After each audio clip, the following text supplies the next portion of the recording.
রমজান মাসে এই 7টা কাজ আপনি ভুলেও করবেন না। চলুন এই বিষয়ে মিজানুর রহমান আজারি হুজুর কি বলে শুনে আসি আমরা। বর্জনীয় 1 নাম্বার, বিলম্বে ইফতার করবেন না কখনো। 1 নাম্বার, দেরি করে ইফতার করা নিষিদ্ধ। ইহুদিরা দেরি করে ইফতার করে।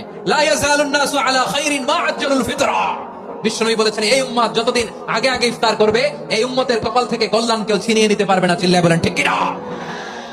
আজানের জন্য বসে থাকবেন না, সময় দেখবেন। স্থানীয় সময় যখন সূর্যাস্ত হওয়া মাত্রই বিসমিল্লাহ খেজুর খেয়ে ফেলবো। পারবেন তো নাকি দেরি করবেন?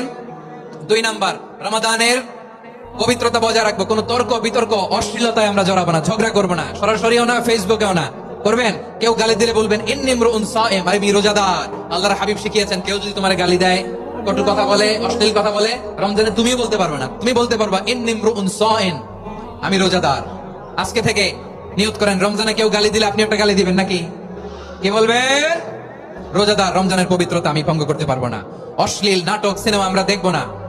যে রমজানে মিথ্যা কথা, মিথ্যা কাজ, মিথ্যা সাক্ষী ছাড়তে পারে নাই, তার না খেয়ে থাকা, উপবাস থাকা দিয়ে আল্লাহর কিছু যায় আসে না। এজন্য মিথ্যার সাথে আমাদের কোনো সম্পর্ক আছে? মিথ্যা বল